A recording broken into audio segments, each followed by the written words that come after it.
You said that a harmless man is not a good man. A good man is a very dangerous man who has that under voluntary control. How should people become more dangerous?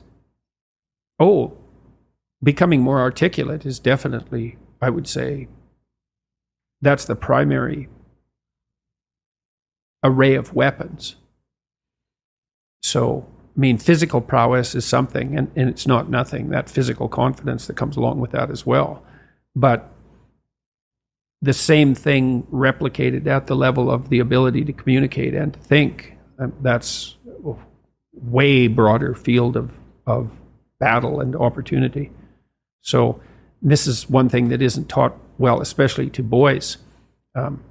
It's more important to teach it to boys, I would say, because they're more skeptical of the educational enterprise in general, generally speaking, partly because they're less obedient, partly because they're less agreeable. That's particularly true for disagreeable boys. And agreeable boys get higher grades independent of their IQ and their academic achievement because they're easier to deal with. So what do you tell disagreeable boys? There's nothing that makes you more formidable than verbal competence, than being able to articulate, be able to think, to marshal your arguments, right? It's a battlefield metaphor, to get everything in order, get all your information straight, to marshal your forces. And so, I mean, that's part of the reason that rap artists are so popular, especially among disaffected young men, black and white alike, because they're unbelievably articulate. Like, they have this incredible verbal prowess. It's unbelievably attractive, and it's associated with genuine artistic and redemptive activity, often focusing on something that's approximately the voice of the underclass, let's say, but a powerful voice, right? And it's interesting to see how many young white guys identify with that. Was it Aldous Huxley that wrote Doors of Perception? Yeah. Yeah, so this is kind of an equivalent of that, right? That you have a experience which many people struggle to articulate. You take the best of us, the one that has the most precise, most articulate, erudite language. You drop them in and you say, okay, show us what you've learned. This is the equivalent, but for just a different community, a different sort of life, that maybe you don't have the ability to describe what it feels like to live on a council estate in Manchester or in, one of the neighborhoods of Brooklyn or whatever it might be. And then this person can.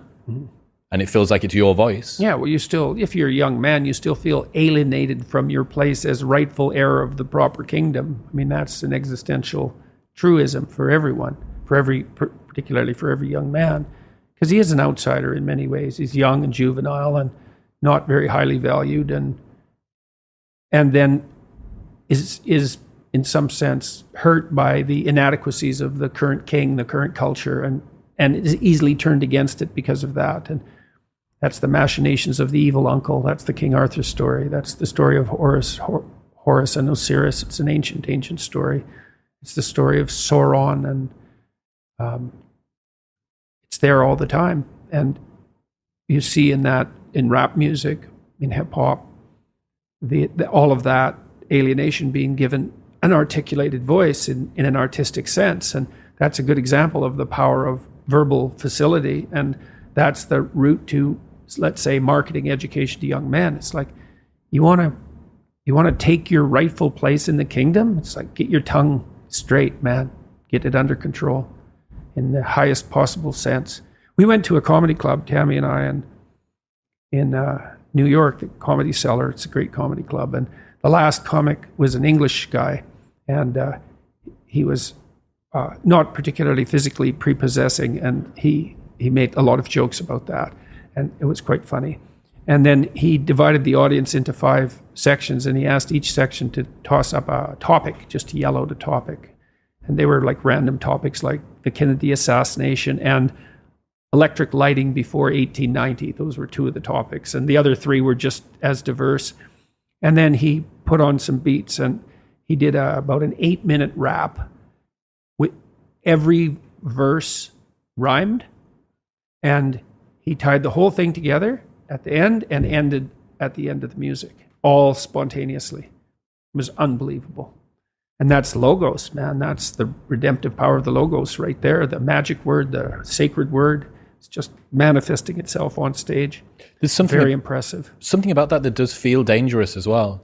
Not in a, I need to be concerned and this should be contaminated and walled off, but in a way that you think that person has so much competence that it's flowing out of them. And you almost feel competent by being around them. So But you certainly feel competent by appreciating it. Yeah. Right. Because it speaks to the part of you that is capable of appreciating such things. You think, wow, that's really something. That's an amazing display. That's an amazing thing to see. Amazing, right? A very interesting word, amazing. And you're trapped by the charisma of that. And that charisma, that's not nothing. That's a signal of something redemptive occurring. That accounts for virtually all of the attraction of hip hop and rap. It's the articulated voice of the struggling but worthy underclass. I suppose that's a good way of putting it. But those who are alienated from their rightful place. And so that verbal prowess is one of the ways they struggle up towards the light. And that's a good example of that, of having that danger under control, because it's a dark genre in many ways, right?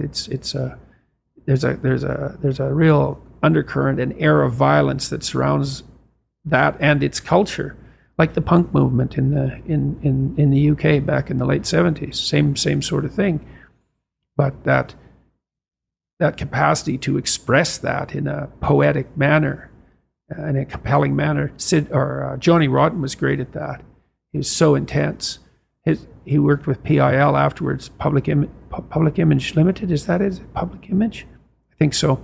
He has a song called Rise, which I used to show my clients all the time when I was starting assertiveness training with them. I'd put on Johnny Rotten's Rise, and the line in there is anger is an energy, and he's got these unbelievably intense eyes. Anger is an energy. You bet. And John Lydon, man, he could channel that like almost no one I've ever seen.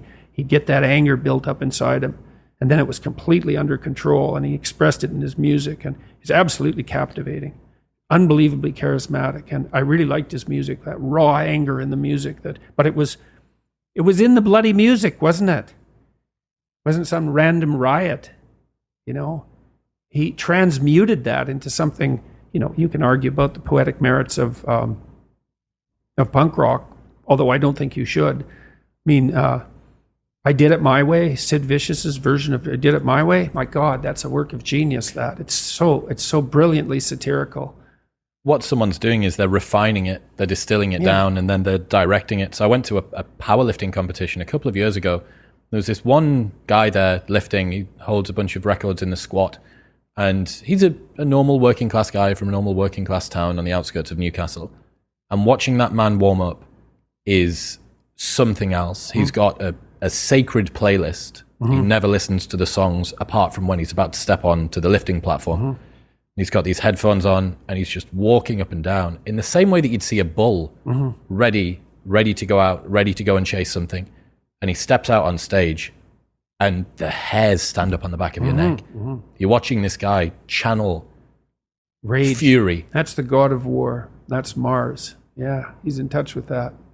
Unbelievable. And words, man. You go to war with words. And you think that's what young men should be taught. There we go. Bit of fury. What's happening, people? If you enjoyed that, then press here for the full, unedited episode. And don't forget to subscribe. Peace.